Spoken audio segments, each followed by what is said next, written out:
All right, we're back to read chapter 6 of Restart. This is from Brendan Espinosa's point of view. If you remember, Brendan is the guy with the video camera that was videoing in the cafeteria when Chase came to sit with him. He was so surprised. And then his mean football buddies came and kind of caged him under a chair, but Chase helped him. So this is from his point of view again, so he might be filming. And it does start out with a quote. So I have a guest reader today. Miss Chloe is going to read to you, and I'll let her take it away from Brendan's point of view. All right, so here's chapter 6 titled Brendan Espinosa. A prophet is not without honor, but in his own country and among his own kin and in his own house. That's a quote from the Bible, King James Version. It turns out that this applies to YouTubers as well. Here I am, ready to shoot the greatest video in the history of humanity, and I can't get anybody to help me. Come on, you guys, I plead with my fellow vidiots, members of Hiwassee Middle School's video club. You can't all have a dentist appointments. It's against the laws of probability. All right, you got me, admits Hugo Verberg, raising his hands in surrender. I don't have a dentist appointment. The reason I won't help you is because you're completely out of your mind. What do you care? I shot back. That's my problem, not yours, and I'm asking you to do the hard part. And I'm not asking you to do the hard part. I just need someone to be my wingman. Shoshana, you'll help me, right? Not in a million years, is her reply. You're going to get yourself in trouble.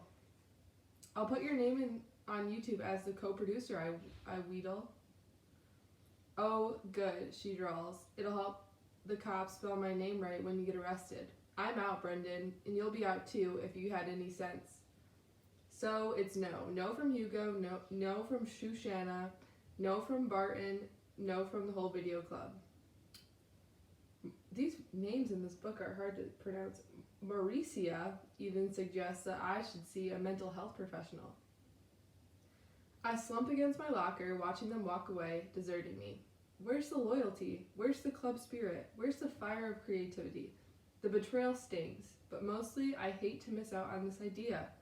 It could be the next thing that goes viral, but it can't go viral if it never gets made.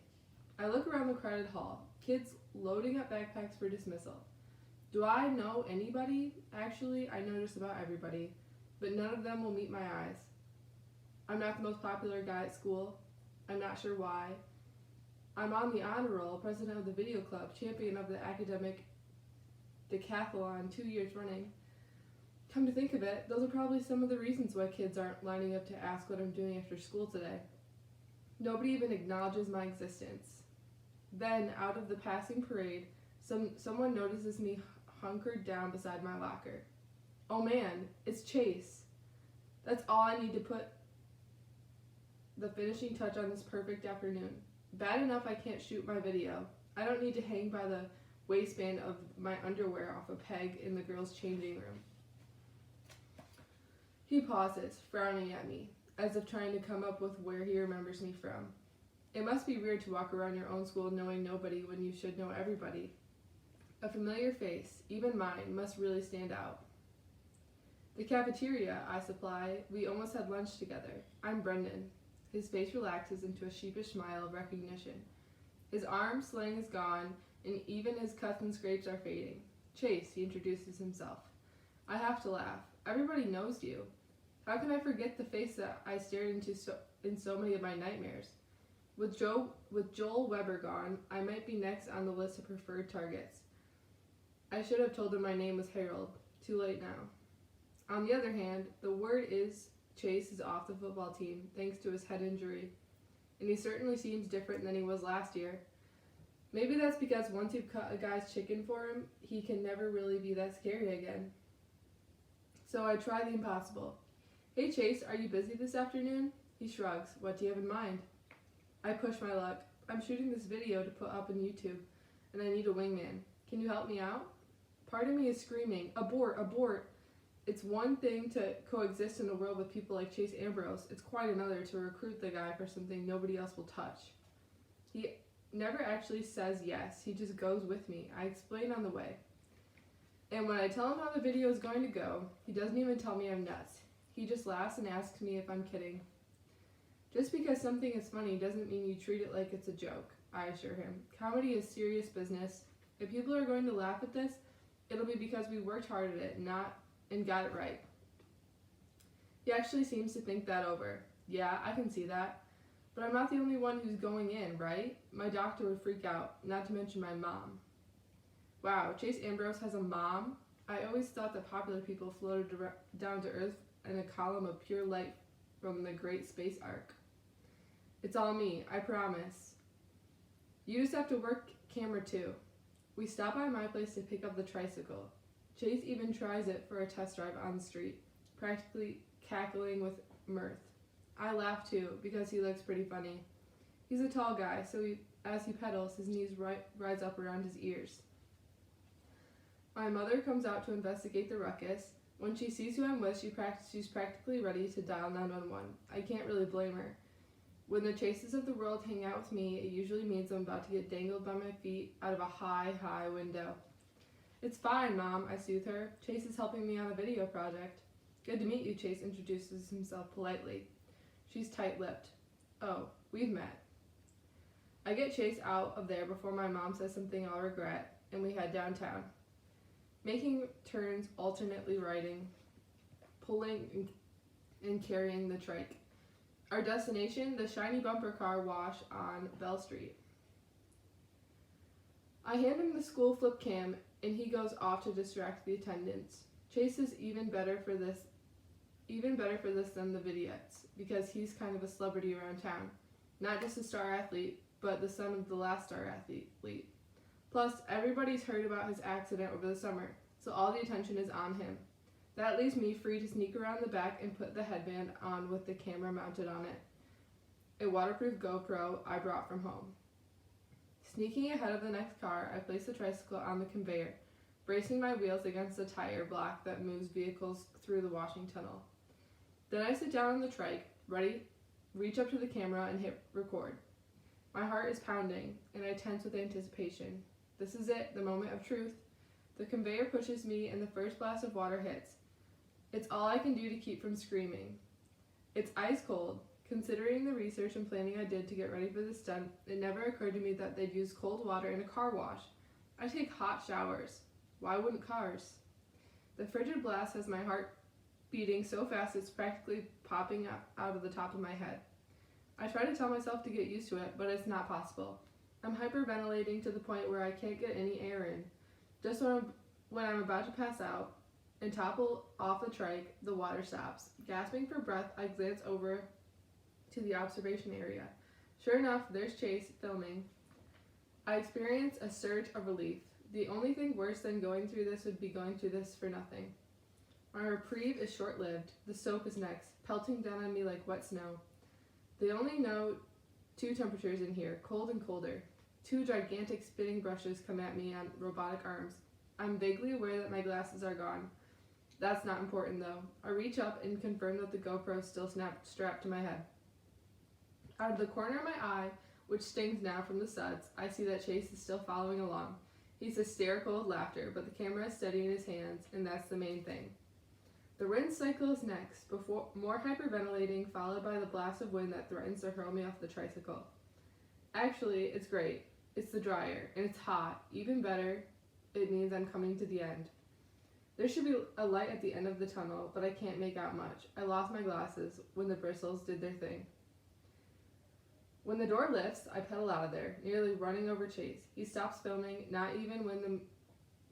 He never stops filming, not even when the manager turns off the machinery and comes to chew us out.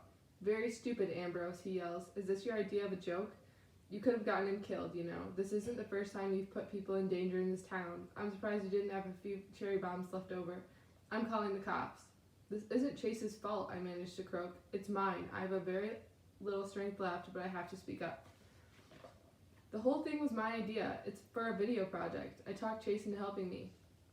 Brendan, the manager squints at me. I guess I'm not that easy to recognize, soaking wet and half dead, and my skin is all slimy. I think I got a wax treatment in there somewhere. Is that you?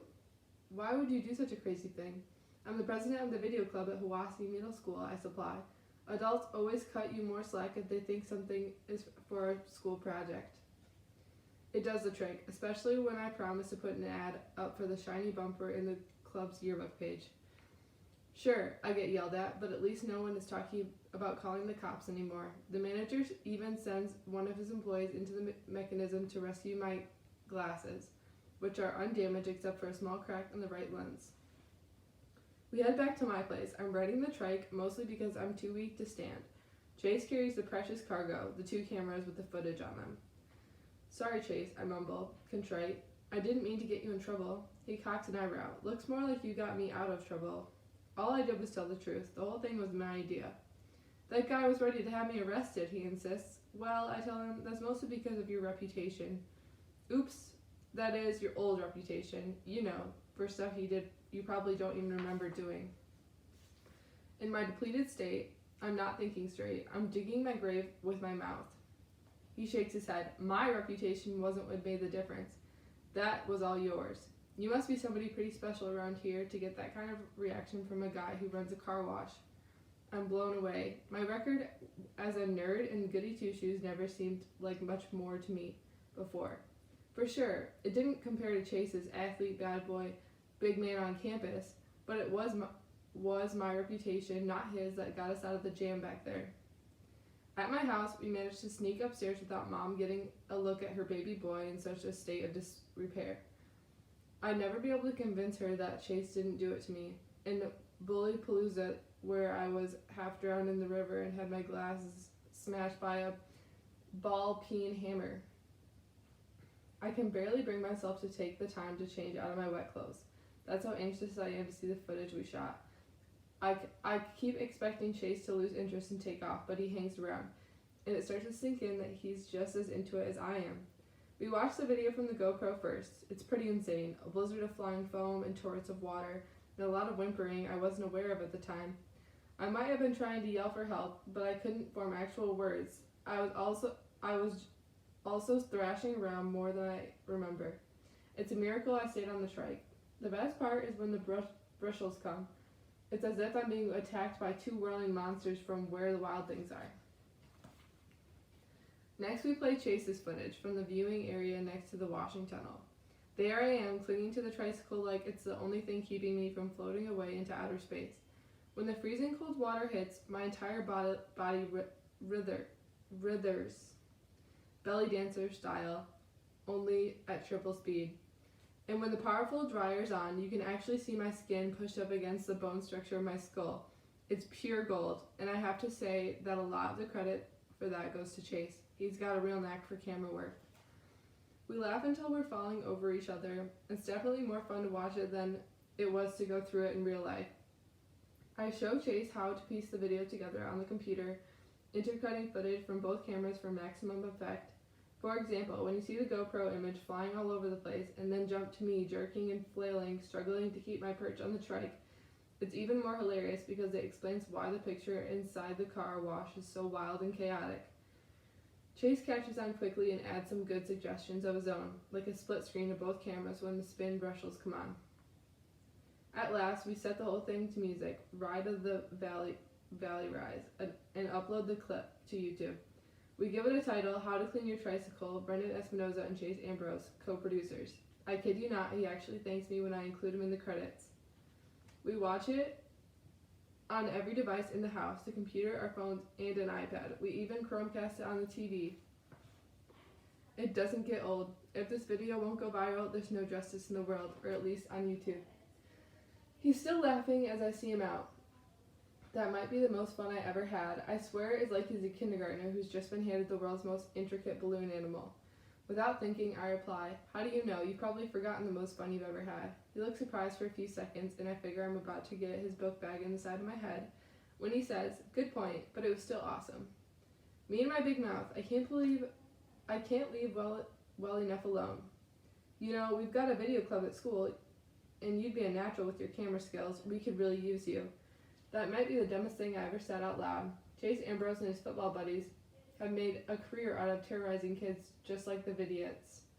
Recruiting him is like inviting a shark over for sushi. He grins at me. When's the next meeting?